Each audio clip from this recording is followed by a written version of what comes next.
You join us for part 3 of our highly interesting headlight upgrade video. So let's have a recap. So this is the mighty Stig, but he's a Model S.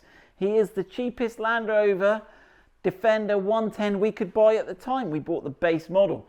Now, one thing that the base model had was just standard LED headlights, and we looked into it, and there are 3 types of headlights. So we'll do a little bit of revision, and we've covered this in the previous 2 videos.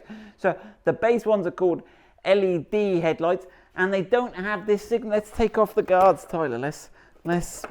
Oh gosh, oh look at that. Oh, my products are falling apart. Right, we have got this signature strip. We didn't have this signature strip. It looked like we did, but it was just grey painted. It was a trick, wasn't it, Tyler? We thought we had it, but it was just glitzy paint. No illumination, so we didn't have that full, So you could upgrade from that, and the next thing you could buy when you specify and buy your car, and this, if you're looking at ordering a Defender, this is all good information. The next one you can go to is the LED Premium. And these then have the signature strip, and they have this sort of glass ball in the middle. Happy, great, get that. I have some signature illumination going on. Then, for those of you who are super flash and super rich, you can get the LED matrix headlights, top of the range. And they're blinding, almost blinding. And what they do is they've got a whole new layer of technology built into them.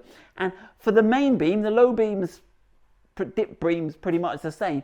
But for main beam, you can leave your main beam on, full blast, and if a car comes towards you, it divides the main beam up into little vertical bars. And as the other car moves along your sort of headlights, it turns off those bars as the car's coming along. And you can watch some videos on YouTube that show this happening. And we may well try and test this out tonight. So what we wanted to know was, could we upgrade a base model to the LED Premium? And we did that in part 2, and we could. Can you then upgrade it to the LED Matrix? Now, bear in mind, the LED Matrix, to do all this turning off these vertical boop, boop, boop bits, it needs to have a camera. So I know my car has a camera. I can see it in there. We know that it has the camera, and it has that for the lane keep assist. It has it for the collision avoidance, and it has it for some of the other driver assistant functionality. But what I didn't know was, does that camera and the image processor associated with that camera, does that work well enough? Is that there for the, right, now let's get this right. So it's called, what's it called? It's called AFS and ADB. ADB is adaptive driving beam. So the ADB, adaptive driving beam, is just a main beam function. That is the bit that turns off the bits of the main beam. But you think about it, you're driving along a country road at night, you've got to dip your headlights, and you can go, even on the LED base models, you've got high beam assist, which turns the high beam on and off for you. But actually with the ADB, the adaptive driving beam, it will actually allow you to have the hedgerow in main beam, the other side of the road in main beam, but just where the car is in front of you, and he could be going away from you or coming towards you, he is not being blinded. You are not being antisocial. So it is a really good, safe technology driving improvement thing. And if you're buying or speccing a new Defender, I would encourage you to tick that box and upgrade that. Right, let's go. So we have upgraded, but to upgrade it, we have got it, and it does work, and you can upgrade it. So what have we concluded? And we'll give a little bit of a clue, but we haven't changed any wiring. We haven't added any camera. We have just physically bolted the upgraded headlights, and you have to make sure that you get the left-hand drive, right-hand drive, or US spec headlights of the right type, put them in your car, and then there is some reconfiguration you need to do of the car. So we have just done this for R&D purposes so that we can test it and test our accessories, work with it.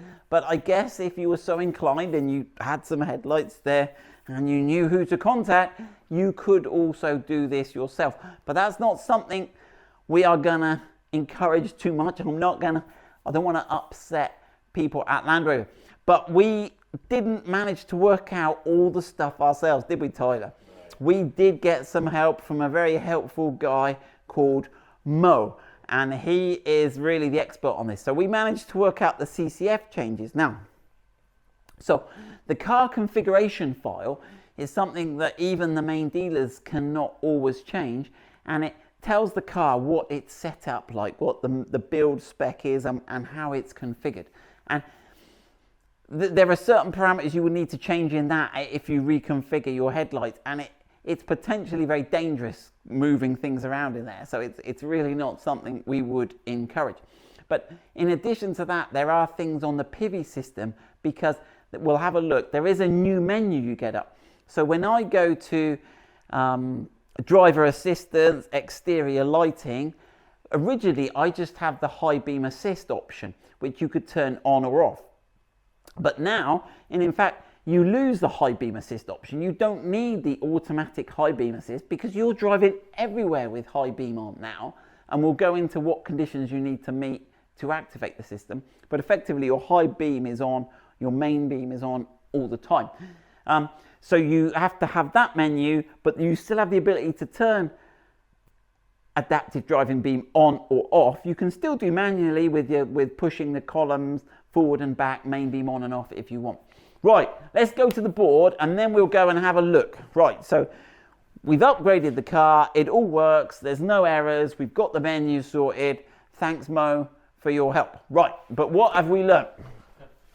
So I've just wanted to write all this down to make sure we've got it all. So it's got the same camera. Actually, interestingly, in the manual reading, they say it's a low resolution camera system, and it's mainly set up for detecting lights. So it's not really doing a full vision system check, I guess. We've done the changes. We've done the changes to the Pivi menu.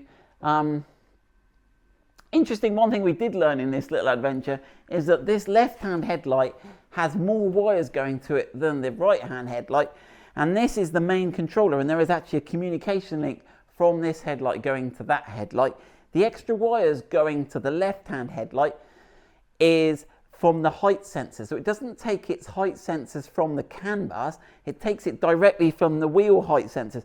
And I think oddly it takes it from the right hand side wheel sensors, go to the left hand headlight. But and I was a bit puzzled why that is, and I wondered if it's if you had extra weight. But actually Craig was telling me he thinks it's the acceleration, because when you accelerate it's quite an instant, and you can get a sort of yaw effect where you dip at the back, and so that instantaneously the headlights can adjust, particularly on the more powerful cars.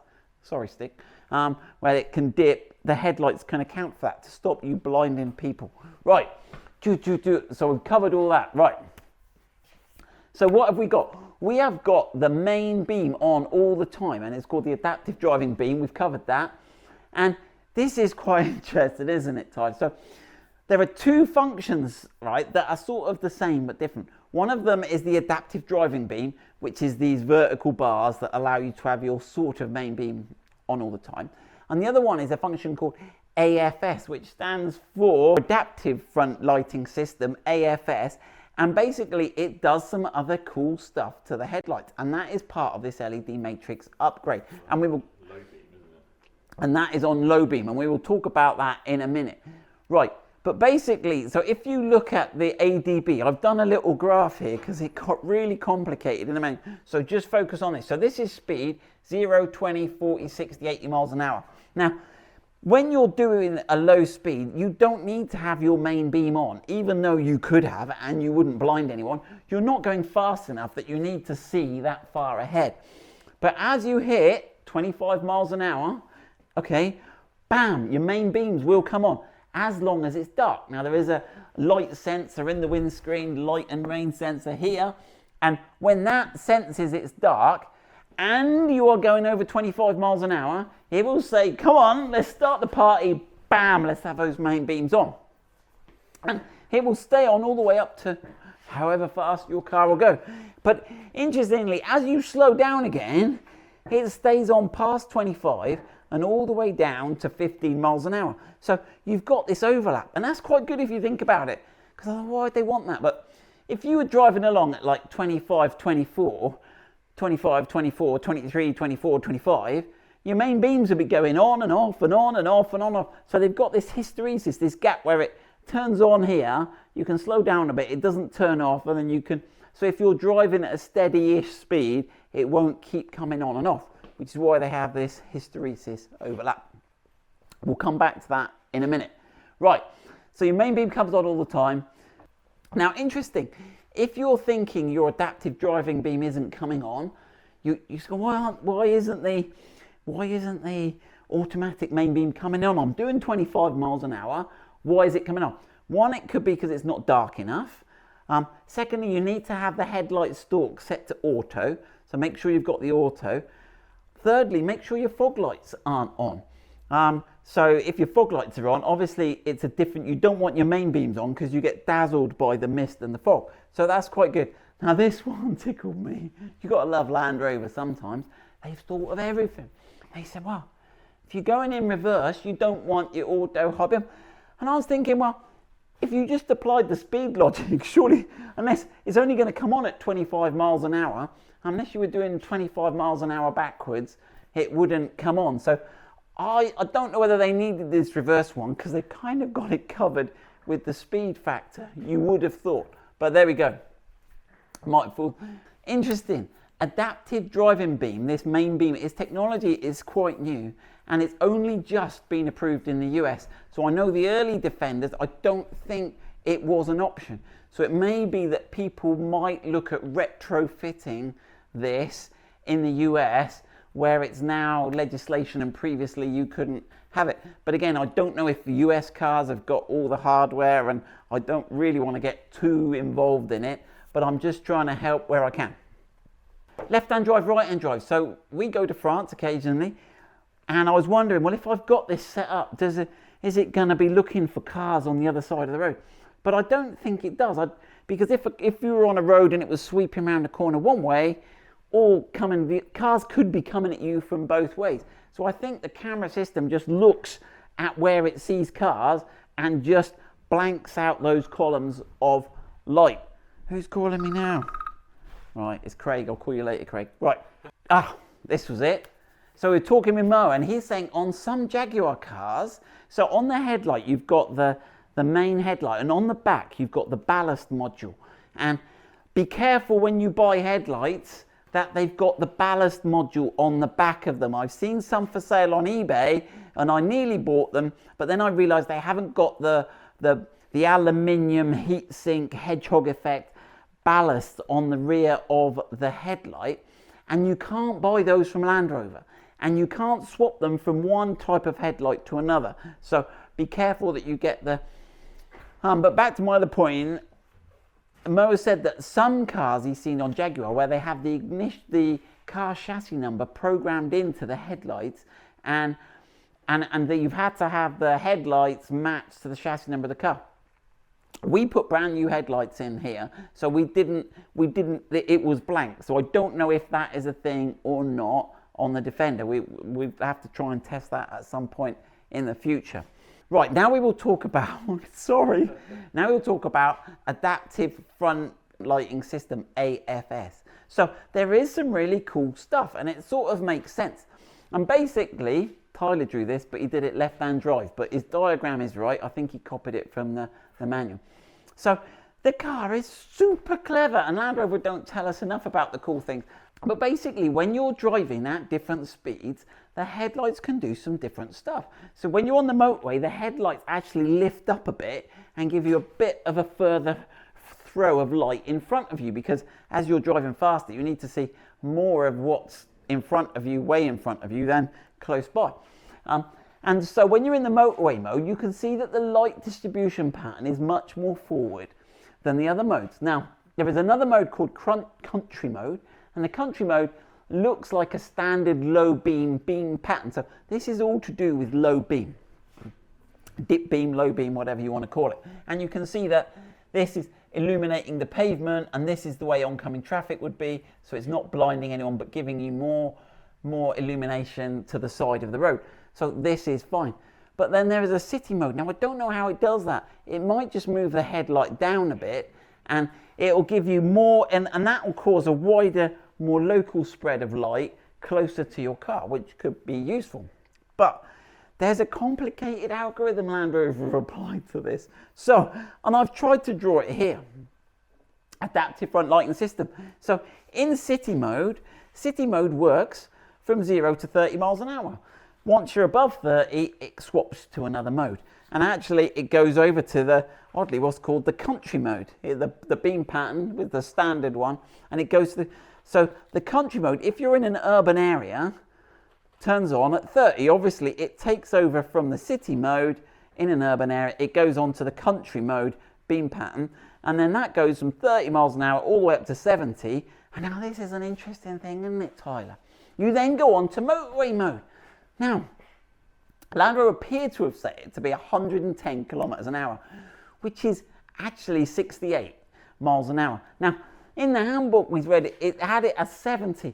But if you think about it, what good in the UK, if you were driving legally, would motorway mode be if it only turned on at 70 miles an hour? You'd have to break the speed limit for it to activate. But actually, if it's 68, that would make more sense. So if you're driving along the motorway, don't go dawdling at 67. Crank the baby up to 68, 69, 70, and your headlights should move up. Now, there must be some hysteresis here, because otherwise, if you were driving at 70 and you slowed down to a car to 69, your headlights would be going up, down, which clearly would make no sense. So I suspect there's some hysteresis here, but there's no mention of that in, if you're one of those Land Rover engineers that knows the hysteresis, drop us a comment, let us know. So there must be something going on. Right, so if the camera system up there senses you're in a non-urban, now I think they use street lights as one sign for that, don't they? Yeah. What it does is it actually puts you on the country mode, so you get the normal spread, not the close spread. It puts you on the country mode all the way from 0 to 70, and then you switch to, so you only get the city mode when it senses it's in city, which makes sense. There is another mode, the bad weather mode, but the bad weather mode, what beam pattern does that use? Country. It uses the country, which is the standard. So the bad weather mode is applicable from 0 to 40 miles an hour.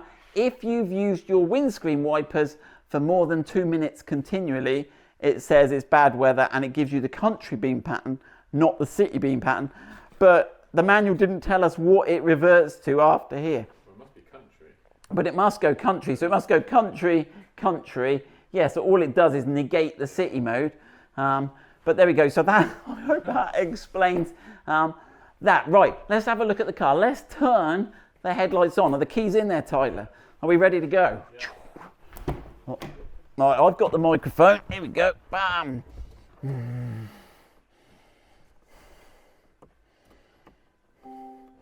Right, so there you can see we got beeping going on. Let me step out. So that is the dip beam pattern. So you can see we're right-hand drive, so this is where it steps up to illuminate the side of the road, but not blind. That's a good beam pattern, isn't it, Tyler, actually? Right then. Now, and that's the main beam. Now, I was going to say, can you see? I can see. I don't know, maybe stand back over there a bit, Tyler. You can see it on Zoom, can you? You can see these segments.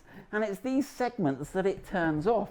So notice that you can still see the low beam sort of profile here, and superimposed on top of that, you've got these main beam. That's quite impressive, isn't it? Yeah. That's the first time we've actually put it. It is. So you can see how it does it, and you can see, and obviously they're the bits it turns off.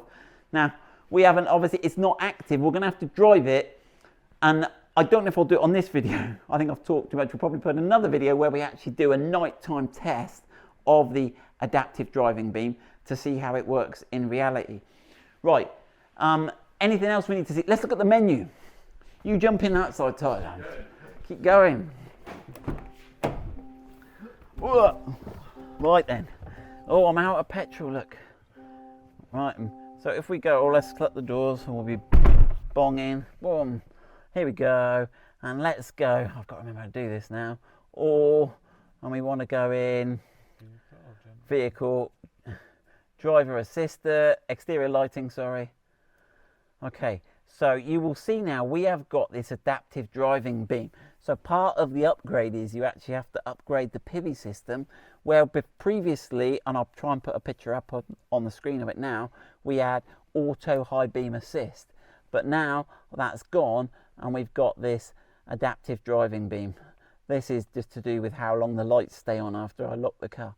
So I think we've pretty much exhausted it for now, haven't we, Tyler? ADB turns off when it sees street lights. Yes. That's one thing. Yes, we did mention the street lights there, but yeah, it doesn't think you need main beam. Now, if you're on a motorway with lights, I don't know how it works.